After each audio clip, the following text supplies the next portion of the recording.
Bom, gente, estamos de volta, né? E como já falamos aqui no RIC Rural, neste ano de 2024, comemoramos 15 anos na RIC TV. E a gente tem mostrado aqui reportagens que se destacaram por seu assunto e importância, como as boas práticas conservacionistas do solo e da água. Você vai ver agora uma reportagem que fizemos junto com a equipe do Rally de Produtividade da Cocamar em Arapongas em 2019, em plena pandemia do Covid. Vamos ver. A irregularidade climática nas últimas semanas, que tem dificultado o plantio da soja, faz lembrar uma verdade que alguns especialistas resumem bem. A agricultura é a arte de trabalhar com produtividade, mas também pode ser entendida como a arte de reduzir as perdas. Isso porque materiais como sementes já chegam com todo o potencial produtivo. Então, o que poderia ser feito em uma propriedade para que se tenha produtividade e, ao mesmo tempo, ao longo de uma safra, as perdas sejam as menores possíveis? Foi para descobrir isso que a caravana do Rally de Produtividade esteve em Arapongas, no norte do Paraná, acompanhada de técnicos da Cocamar e da Embrapa. A viagem foi uma verdadeira aula do que se deve e do que se não deve fazer. Veja essas duas áreas visitadas que receberam o mesmo investimento em sementes e fertilizantes. Sem esquecer que o solo aqui apresenta características semelhantes e o que determina a diferença entre elas é somente a maneira como o solo é conduzido. Vamos começar por essa área de 130 hectares, onde a soja se desenvolve bem. Aliás, encontrar uma lavoura bonita assim não tem sido uma tarefa muito fácil. Há 21 anos, os proprietários fazem plantio direto e há 3 aprimoraram o sistema para torná-lo mais sustentável e garantir colheitas maiores, adotando no inverno o consórcio milho e braquiária. A finalidade do consórcio é cobrir a superfície com a palha remanescente das duas culturas, para protegê-la da erosão, do sol forte e também para melhorar a qualidade do subsolo. Trabalhando assim com todo esse cuidado, é possível ter produtividade e, ao mesmo tempo, reduzir perdas causadas por interferências como a falta de chuvas, por exemplo. A gente começou com plantio direto, para uma conservação do solo. Agora está com 3 anos que a gente optou para plantio de inverno, segunda safra de milho, com braquiária, consórcio com braquiária, para ver a melhoração do solo, a compactação do solo, raizamento da planta é outra planta. O estresse da planta é bem menor. Em termos de produtividade? Olha, o primeiro ano que a gente teve o plantio de consórcio com milho, safrinha e braquiária, teve um desgaste, teve a baixa do normal. Mas do ano passado para cá, do segundo ano para cá, já teve em torno de 10, 15% melhoria. De produção? De produção. Esse ano, o último ano agora, teve um estresse muito grande de chuva, da falta de chuva. Mas a produção foi boa. A gente chegou perto de 300 sacos por alqueire. Seu Paulo, a gente tem andado por aí e tem visto muito buva nas lavouras. Aqui não tem. Isso o senhor acha que é por quê? Então, é mais por causa do consórcio do milho com a braquiária. A cobertura segura o desenvolvimento da semente, não deixa a semente sair. Então, tá terminando, né? Eu acredito que daqui 2, 3 anos vai eliminar todo esse sistema aí de mato. Antes da gente continuar, vale dizer que a qualidade do solo é uma preocupação para a Cocamar e a Embrapa. Tanto que há 2 anos, em parceria, as duas deram início ao programa Super Solos, um trabalho inédito no país de mapeamento dos diferentes tipos de solos em mais de 2 dezenas de municípios das regiões norte e noroeste do Paraná. Voltando à primeira propriedade em Arapongas, a equipe técnica que acompanhou o Rally analisou as plantas e coletou amostras para fazer um diagnóstico rápido de estrutura do solo, que permite saber, por exemplo, sobre a infiltração de água e o desenvolvimento das raízes, conforme explica o pesquisador da Embrapa, Henrique de Biasi. Vamos lembrar que nós estamos passando por um déficit hídrico em todo o Paraná, praticamente, que é a falta de chuva. Não tem chovido, aqui choveu no final de outubro e agora na semana passada nessa região aqui de Arapongas. O solo choveu pouco, 18 e 22 milímetros. Mas essa lavoura que nós estamos vendo aqui, ela tem mostrado um bom desenvolvimento. Eu estou aqui com o pesquisador da Embrapa, o Henrique de Biasi, Henrique, o que dá para falar dessa palhada, o resultado numa planta dessa que você está segurando aí? Nós temos aqui uma situação ideal de manejo do solo, né? É uma área que, conforme o histórico, não é revolvida há 21 anos, é utilizado um sistema diversificado de produção com a consorciação da braquiária com o milho, e isso levou à produção de uma cobertura do solo invejável para a época que nós estamos vivendo. Essa cobertura do solo aqui, ela em primeiro lugar aumentou a infiltração de água no solo e com isso 100% da chuva, apesar de ter sido pouca, 100% da chuva foi aproveitada, né? Foi armazenada no solo. Além disso, essa cobertura ela reduziu as perdas de água por evaporação, ou seja, conservou mais a umidade no solo.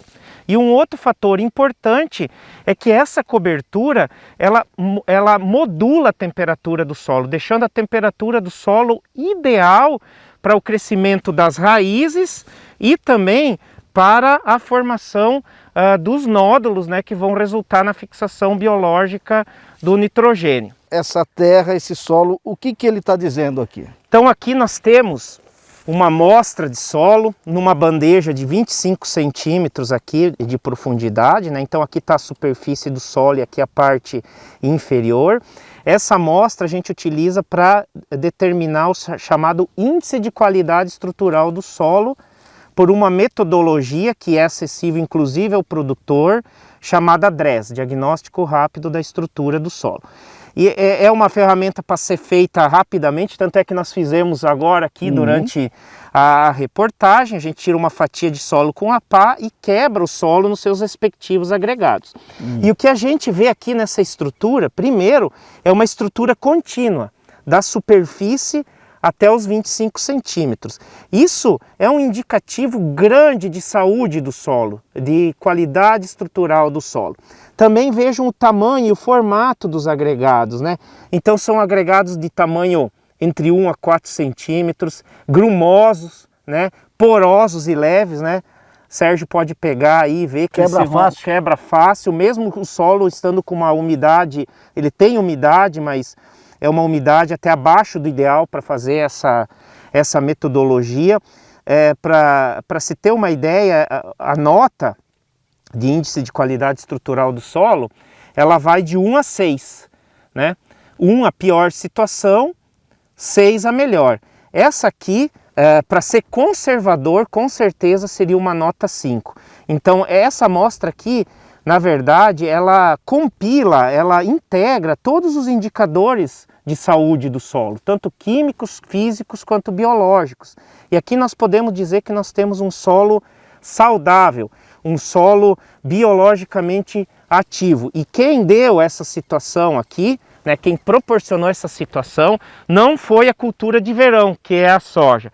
Quem proporciona essa situação são as culturas de outono e inverno, que aqui nessa área nós temos o milho consorciado com a braquiária, né, e a cobertura, e principalmente as raízes da braquiária e do milho que produzem essa estrutura aí favorável. Como eu costumo dizer, o solo, ele não mente.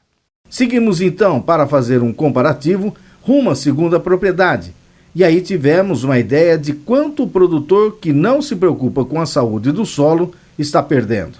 É nítido a diferença entre manejos que os produtores fazem na região. Naquela área que o Dr. Henrique De Biasi apresentou para nós tínhamos um manejo aprimorado. Nesta área em questão, nós temos um plantio da soja no sistema convencional, um sistema que o produtor não preconiza a palhada como cobertura, não preconiza as boas práticas agrícolas.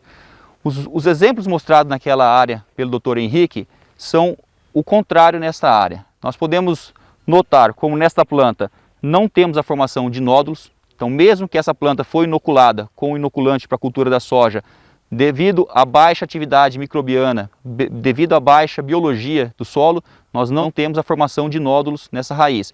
Isso vai resultar numa planta menos saudável, numa planta menos produtiva. Outro ponto importante, plantio convencional, onde o produtor prepara o solo com algum tipo de implemento, fica mais propício ao ataque de pragas, principalmente as lagartas que cortam as plântulas na sua base. Nesta área nós também encontramos o ataque de lagartas Podóptera. Então, em anos críticos como esse, que é um ano com menos ocorrência de chuva, a incidência, o ataque de pragas tende a ser mais severo nas áreas com preparo convencional. Você falou em chuva, lá ele provou que tem uma infiltração. E aqui? Perfeito. Naquele manejo aprimorado, nós temos, em média, pelo trabalho do projeto Supersolos, uma infiltração de aproximadamente 80 milímetros de chuva por hora. Em áreas de plantio convencional, como essa que nós estamos neste momento, a infiltração já cai para 20 a 30 milímetros por hora. A consequência disso, menor armazenamento de água no solo, menor disponibilidade de água para as plantas, menor desenvolvimento das plantas e, no caso de uma chuva muito forte, de ocorrer uma chuva de 100, 80 milímetros em uma hora, nós teremos a ocorrência de erosão nesta área. Inclusive a composição do solo com o DRESS que foi feito lá e que o De Biasi está fazendo ali agora, também a diferença dos torrões, né? Perfeito. Essa é uma metodologia muito rápida e muito útil para o produtor rural aprimorar o seu manejo. Então o resultado do DRESS é bem diferente daquela outra área. Vamos dar uma olhada ali então. O De Biasi, você falou que o solo não mente. Que verdade ele está falando para nós aí? Então é a verdade mais clara impossível, né? Se nós compararmos essa amostra com a outra que nós tiramos na área do modelo aprimorado, fica evidente, né, as diferenças. Então aqui, essa amostra representa mais ou menos 40% das propriedades que foram avaliadas no trabalho Supersolo. E o que a gente observa? Uma camada superficial, mais ou menos aí 12 centímetros, extremamente pulverizada, né? Uma farinha, é um pó, que foi o trabalho da grade, do implemento, né?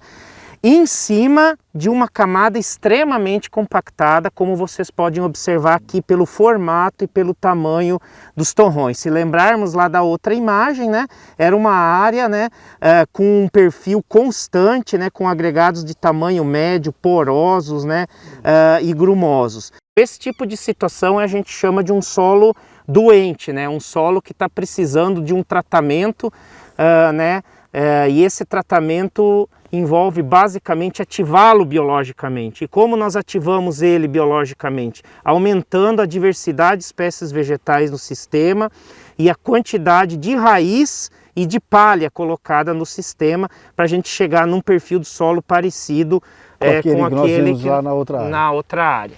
Em meio a tantas verdades, o que fica é mais uma certeza: a de que o solo não mente. A atenção às boas práticas e o capricho dispensados pelos produtores fazem toda a diferença no resultado final, no momento da colheita, premiando os que trabalham para enfrentar o desafio de perder menos e garantir a melhor produtividade.